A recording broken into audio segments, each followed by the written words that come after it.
Hey J Squad, how everybody doing?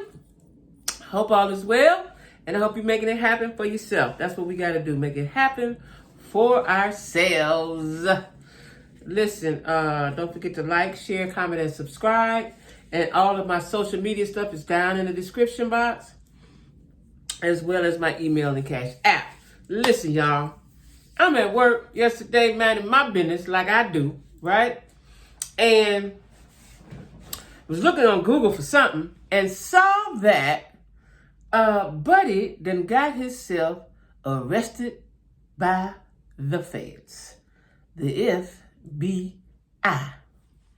Lord have mercy. If y'all wondering who I'm talking about the Brooklyn Bishop, Lamor Whitehead. That's the pastor, if y'all forgot. They got robbed during a church service, and they took $1 million worth of jewelry off of him at church, in church. Okay? Now, let me say this to you. After I saw that, I was interested in who is this guy, right? Now, his church is a small storefront that ain't even at the bottom. It's at the top. You got to go up the steps. This is small. He ain't paying much rent for that. Well, you know, New York rent is high, but he ain't paying a lot, right? And I think you can dress however you want to dress and be whoever you want to be.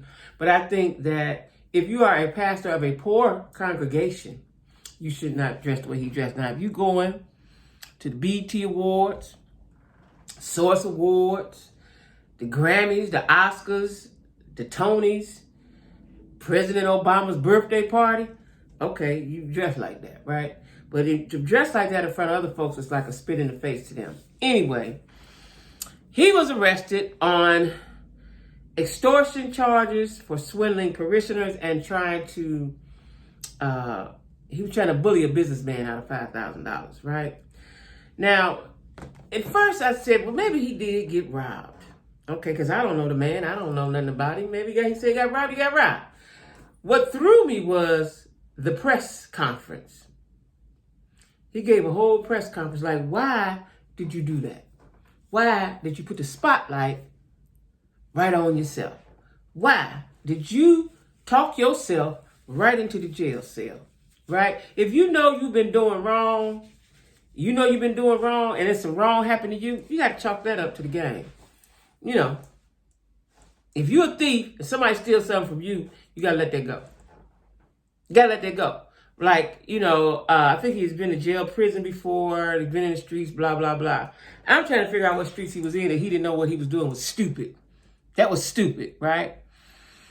I tell y'all all the time, the universe has a way of revealing things, right? Now, this lady, the one lady he got it for $90,000 out of retirement money. You don't know how connected she is to the Lord, okay? She prayed. She could have prayed without stopping to make sure this happened to you.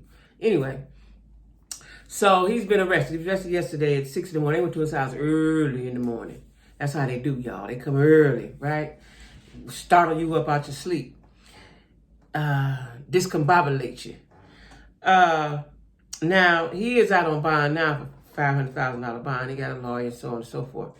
But let me say this. Way back when, after he got robbed, I thought that was odd. Because who comes up in the church and rob in front of other people? Did they know him? Had he beat them out some money? See, in my mind, it makes you think he did something to them. Because ain't nobody just walking up and you got to go up the steps to the church, right?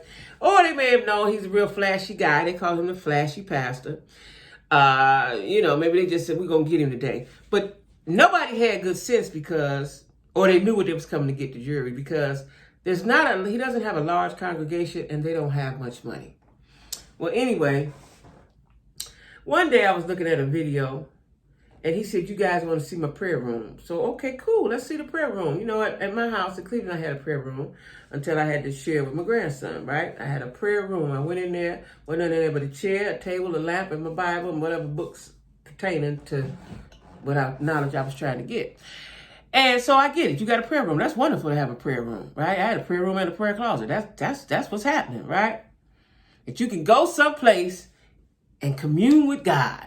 Okay, so I want to see. Let me see. Child, he go into this closet. He had a giant, huge walk-in closet that's like the size of a room.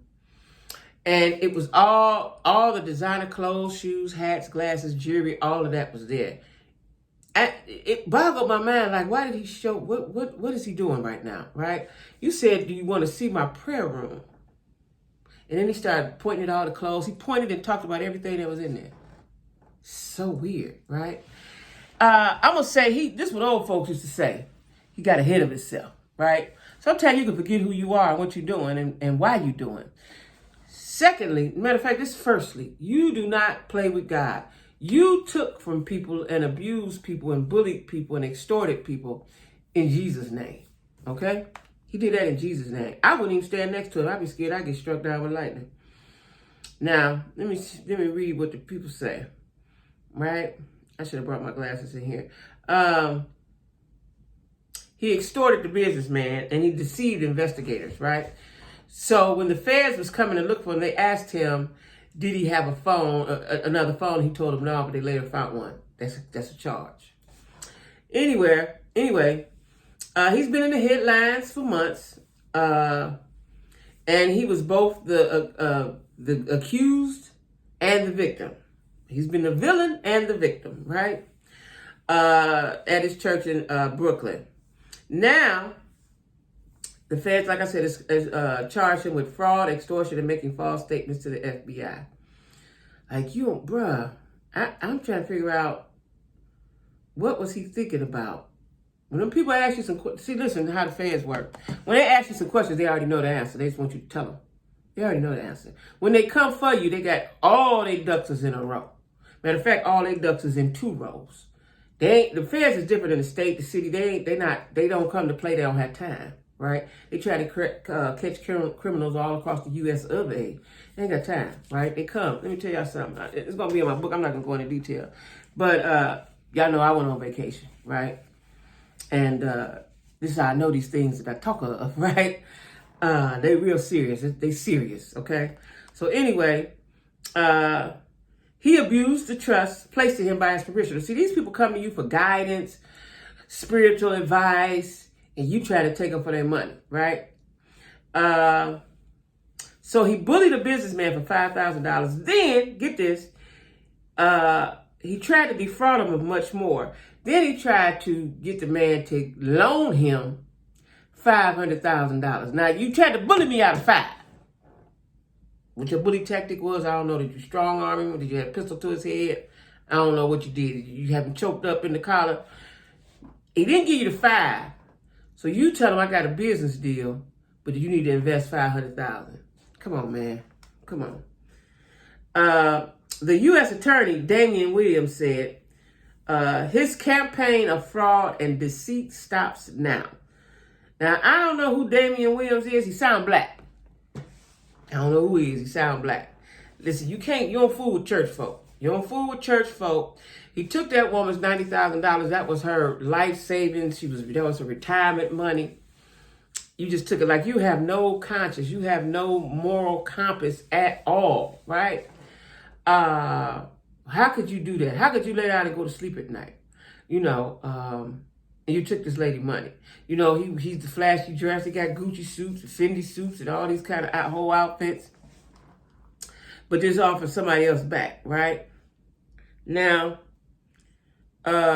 he's 45, and he's friends with Mayor Adams, right? And I guess he thought he might have been plugged in or something, because I think his father was killed by the police or something like that, right? I'm going live this weekend. I'm off for 4 days this weekend and 5 days next week. I'm going to go live all of those days. And he's going to be one of the topics I talk about.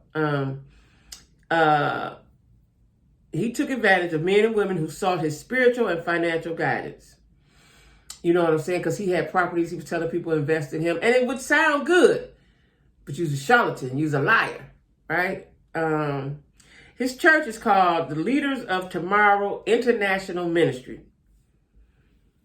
That's a lot of words. When I go to churches, y'all, the name is real important to me, right? I generally go to churches that the names come out of the Bible, right?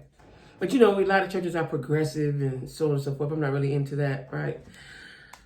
So I would never go to his church just based off the name. Unless one of my friends said, girl, come on over here to Bishop Lamar. They going down over there. Then I would probably go, right? But just looking at it, that ain't nowhere I would go. Especially now. So, when you go inside the church, or the place he's calling the church is anywhere where more than 2B. He doesn't balance out. So you got on $1 million worth of jewelry. See, all of it is crazy to me. You got on $1 million worth of jewelry. You got on $40,000 worth of clothes, and then your parishioners are very poor, and you got stuff taped to the walls, right? It's unbalanced. It doesn't even look right. So he came into that to deceive them people. He came into it to deceive them, sort of like a cult leader, right? Those were people were his prey. He gathered those people in so that he could trick them. That was his whole, in my mind, in my opinion, that was his whole goal from the beginning. Because a real pastor, listen, if the people that are sitting in your pews are poor, no good pastor is going to come to church with $2 million of clothes and jewelry on. Nobody. Now, it's okay if he was to be like that and he had a mega church. That means he got enough people in his church to support his lifestyle. And they want to do that, right? But I don't even know mega pastors that, we got one in Cleveland. I've been to a few places. Nobody's dressing like that for church, especially when you got 10, 5, 15 members and they ain't got no money. Like, well, come on, dude. He deserves everything that he's going to get. God is going to make sure. Because first of all, you trick those people in Jesus' name. That's the wrong. Like I said, I wouldn't even stand next to her. I'd be scared lightning would strike or a hole would open up and I'd fall in it. Like, I wouldn't be nowhere around him. And what I'd like to know is his wife. How did his wife feel? Does she feel like, Lamar, now you shouldn't be doing that? Or she like, yeah, baby, getting that money. Yes, get the bread, baby, get the bread. I wonder what those conversations are like, right? How else could you sit by a man knowing that he's lying to these people that ain't got nothing? What I find so strange, like down here, of course, it happens everywhere, I'm sure. But I'm going to tell you something simple as gas. Like where I live, we got a QT, a Quick Trip. We didn't have any of those in Cleveland. But they had them when I was in Charlotte, they have them down. I guess it's a down south thing. I don't know. But they have good gas and they have cheap gas. Cheaper than BP, Shell, anybody. Because I was a Shell girl. And it's never watered down. So you can drive and put $20 in there. $20 will fill my car halfway up and I can ride a few days. Okay. If you go to another gas station, $20, you ain't going to ride for 2 days. Or maybe one day, depending on where you're going, right? So anyway, I was talking to a friend and I was like, where the QT at? We was somewhere, I was in the city of Atlanta.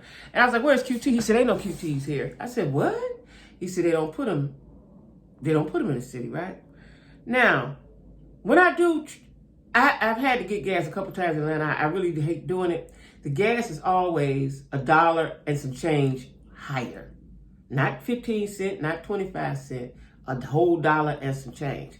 Why? It always amazes me that people always want to take and suck the poor dry, right? Like if he figured they were dumb, first of all. That's why he was there. Because you could have went to a more well-to-do area and preached and had pastor the church, right? But he wouldn't have been able to get away with what he was getting away with those people, right? It always amazes me that people want to suck the poor dry. Just, it amazes me, right? And also, so he was trying to tell people if they partner with him, how much they would get back and so on and so forth. But he was telling lies that he knew he couldn't deliver, right? Now, I'm looking for the part where how much time he could get. Let me get to that part.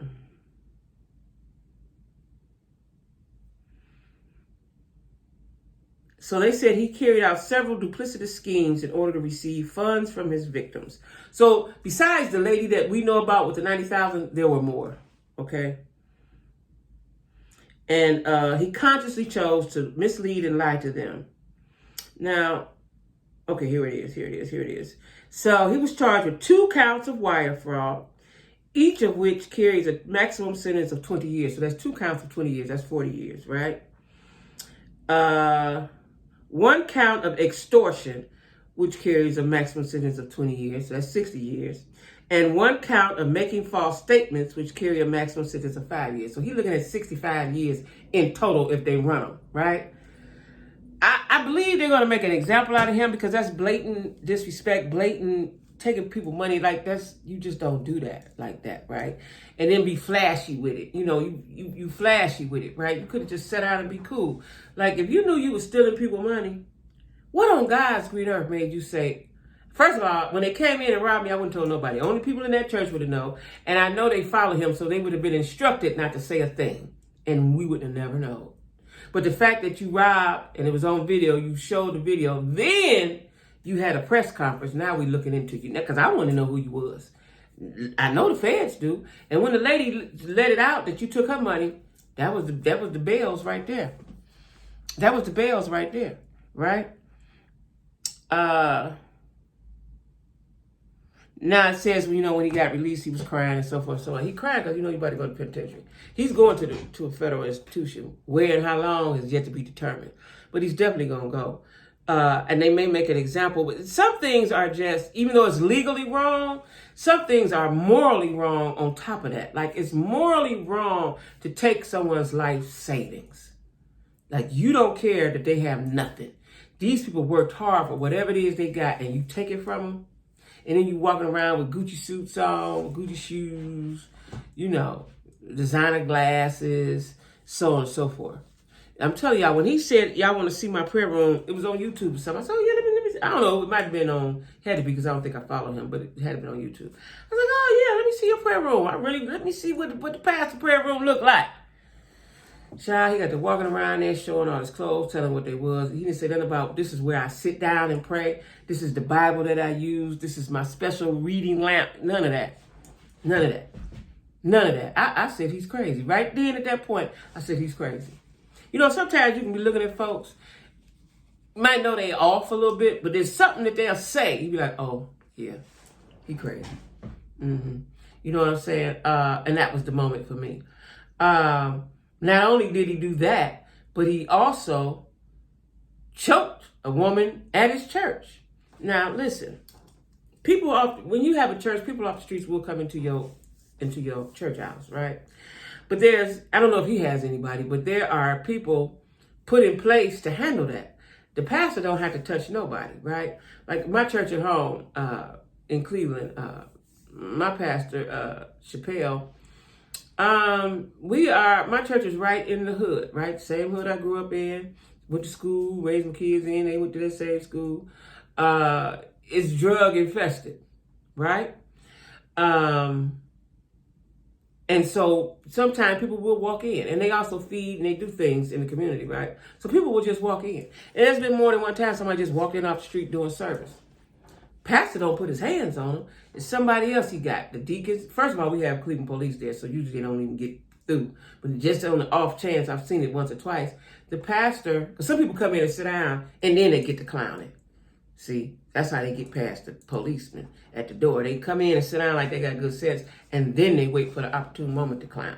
Not beginning of the service, not while they singing, not while they praying. They wait until the pastor start preaching so they can get all the attention, right? You know, people are crazy. But pastor don't have to put his hands on nobody. There's somebody to do that, right? And he put his hands on that woman, and that's something else they looking at, right? Like, dude, you was so wrong all around the board. Can't nobody hate you. We can't even throw you a life raft. Because really, first at the beginning, I really thought people came in and robbed me. I thought that until because I give people the benefit of the doubt, and that's my downfall. Because I believe you until I don't believe you. Ain't like I'm a sucker or nothing, but I want to believe in what you're saying, right? And you know, I saw that and was like, wow. Then first it was 900,000, it turned into $1 million. Like, why are you walking around with $1 million over jewelry? In Brooklyn, amongst poor folks, you want your head to get cut off. Obviously. You know, it's just weird, right? It's just there's no understanding to it, right? Like you just talked yourself right on up in the jailhouse. Like I said, when that happened, he shouldn't have told nobody. And if he had told his congregation, they wouldn't have told nobody. You would have never knew. No eyeballs would have never been on you. From the time that you held that press conference, the eyes have been on you. And like I said, when the feds come, they come all their ducks in a row. All of them. They just coming to get you. It's just a formality. How do I know that? They told me so, right? You know, that's just what it is, right? They straight no chaser. They don't have time to be fooling around with you and all that. They don't have time for that. They got other crimes they need to be solving. They don't have time for that. He knows, like when he got out of jail, he was crying and he told him to relinquish his passports. He didn't have, his lawyer said he doesn't even have one. He knows he's going to penitentiary. Now, he got 3 charges that carried 20 years. In my mind, he at least going to get 20 years. He's 45. He's 45. I hope he enjoyed all the stuff that he got. I don't know what happens to it. You know, he does have a wife and family. That's a bad position to be in, right? One thing you don't want to do is fool with them alphabet boys. I still, for the life of me, don't understand why he made himself so public like that. He walked his own self into the penitentiary. He might as well have pulled up to the door and said, hey, y'all, let me in. Because that's what he did, right? So we'll see what's going to happen with this. I'm not sure. Like I said, he is out on bond. But I know right now, that same God that he was portraying, he praying to. He praying to him right now, right? And I don't know if God gives plenty mercy and plenty grace. We don't know what's going to happen in this situation because you just can't take people's money. And not only was he taking it, he was bullying them. Not only was he tricking them, he was bullying them. So you can't, you got to, one thing you cannot do is you can't straddle the fence. You can't be a street dude and then a pastor. It don't work. You got to be one or the other. So anyway, y'all, don't forget to like, share, comment, subscribe. You know, yeah, that's sad. I'm just thinking about that. That's so sad, y'all. That's so stupid. You know, and then, like I said, I wonder what the wife, what her thoughts are. What is she saying? What has she been saying? Or will she ride and die? Well, you know, a lot of women want to ride and die with you. Anyway, y'all, everybody be cool on this. This is Taco Tuesday. Is it day Tuesday? I done lost track of days. I think it's day Tuesday, y'all. Everybody be cool. And, you know, don't